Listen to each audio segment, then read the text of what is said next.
Galileo was the first spacecraft to examine Jupiter and its moons for an extended period.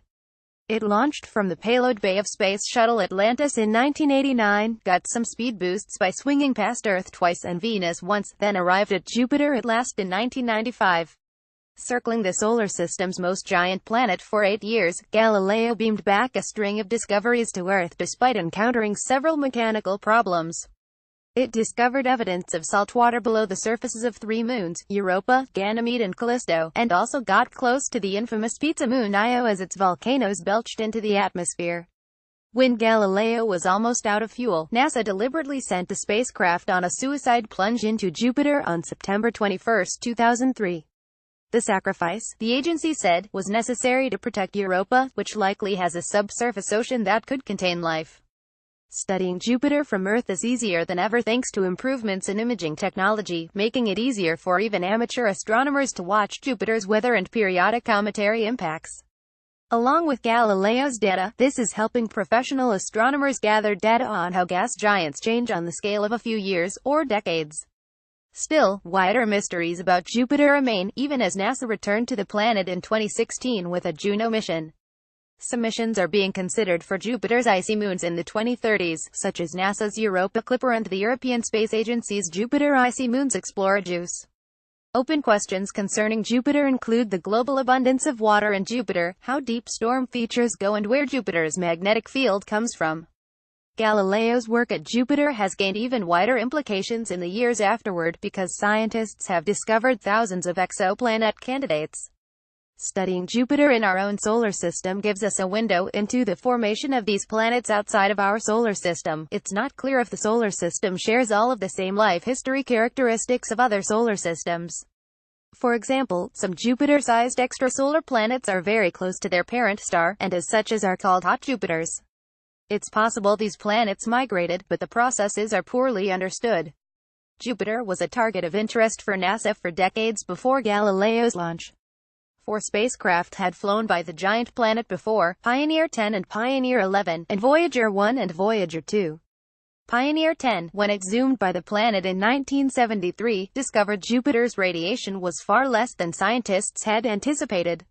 This made a long-term mission to Jupiter more feasible, since the spacecraft wouldn't need to be as heavily shielded, making it more expensive to launch.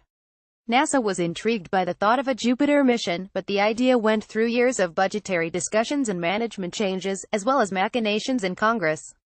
By 1977, NASA was far enough in its planning to propose a Jupiter-orbiting probe in its budget, but the idea was thrown out by a Congressional Appropriations Subcommittee with oversight of the agency. That decision was reversed after a massive lobbying effort by the scientific community, and Congress approved the project later that year. It would take another 12 years to get Galileo off the ground. There were continual government funding threats to the mission and even the existence of NASA's Jet Propulsion Laboratory, where it was being built. Debates also arose about Galileo's planned launch vehicle. Then, just as the probe was readying for a space shuttle mission, Challenger exploded and killed 7 astronauts in 1986, grounding the fleet for 2 years. Named for astronomer Galileo Galilei, the spacecraft launched at last on October 18, 1989, from the payload bay of Space Shuttle Atlantis. To save on fuel, the probe whipped by Venus once and Earth twice to pick up speed, with the aim to reach Jupiter in 1995. Operating missions for the long duration can be a marathon for both humans and spacecraft alike. As components on the spacecraft break down, it's up to the people on the ground to figure out how to resurrect them, or do without them. Galileo spacecraft observations, a 3-color global-scale view of Io obtained on 3 July 1999, orbit 21 with a resolution of 1.3 km per pixel is shown on the left. The corresponding infrared image on the right was taken at 4.7 micrometers on October 16, 2001 in daytime and has a spatial resolution of 30 km pixel obtained. The near-infrared picture shows the active volcanoes glowing thermal radiation. Credit NASAS University of Arizona. Galileo's most prominent failures were a high-gain antenna that failed to open, threatening the transmissions of data back to Earth, and a data tape recorder that temporarily jammed during the final approach to Jupiter. The sticky antenna, shaped somewhat like an umbrella, lay stowed on the spacecraft for nearly 2 years after launch. NASA determined it might be risky to set it free when Galileo was closer to the Sun during its gravity assist by Venus. On April 11, 1991, controllers sent a command for Galileo to unfurl the antenna. The motors ran for 8 minutes at higher power levels than expected, which indicated there might be a problem. The spacecraft then failed to send a signal to Earth saying the antenna had opened. A fault analysis determined that some of the antenna's ribs got stuck. Managers did everything from rapidly spinning the spacecraft to exposing the antenna to sunlight, with no luck. To get around the problem, they came up with ways to compress data so that Galileo could send back more information to Earth, which helped save the crippled mission. NASA now relied on Galileo's onboard data recorder and Logan transmission antennas to bring information back to Earth. That worked well until the recorder jammed for 15 hours while rewinding on October 11, 1995, just as the spacecraft was finally closing in on Jupiter. Fortunately, NASA found a workaround and was able to resume work a few weeks later. The tape recorder acted up in future years, though, necessitating more fixes. Among the Galileo mission's memorable achievements were the repeated successes of its staff in solving serious technical problems, wrote Michael Meltzer in the NASA publication Mission to Jupiter: A History of the Galileo Project. In each instance, the team attacked potentially mission-ending problems and found ingenious ways to keep the spacecraft operational and productive. One of Galileo's first science targets was Comet Shoemaker-Levy 9. Jupiter's gravity had pulled the comet towards the planet and broken it up into more than 20 pieces. When the shards slammed into Jupiter in July 1994, the astronomical community eagerly watched. Galileo was en route to Jupiter at that time and snapped some shots of the hits. The spacecraft encountered interplanetary dust storms on its way to Jupiter, possibly from particles coming from within the Jovian system.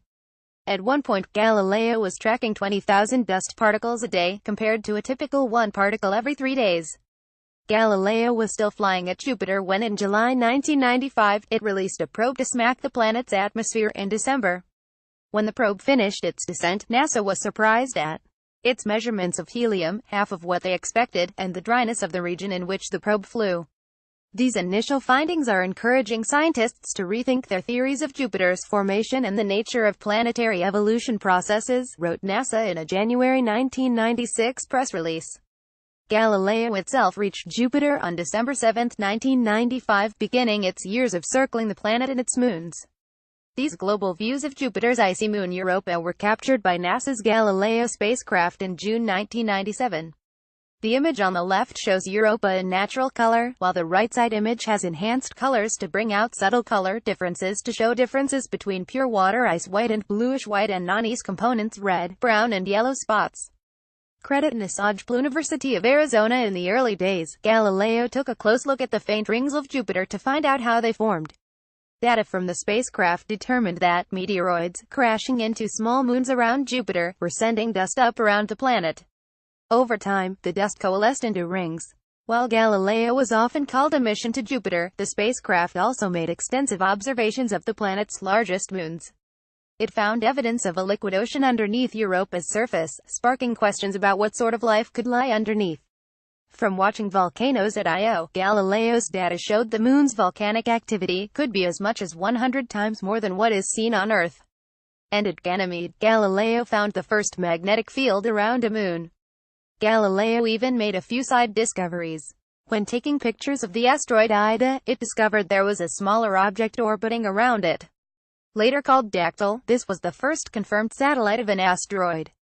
In 2003, the aging spacecraft, battling radiation problems and other mechanical issues, was running low on fuel. NASA chose to send Galileo straight into Jupiter rather than leave it in orbit, just in case the spacecraft accidentally crashed into Europa and disrupted possible life there. Galileo broke up in Jupiter's atmosphere on September 21, 2003.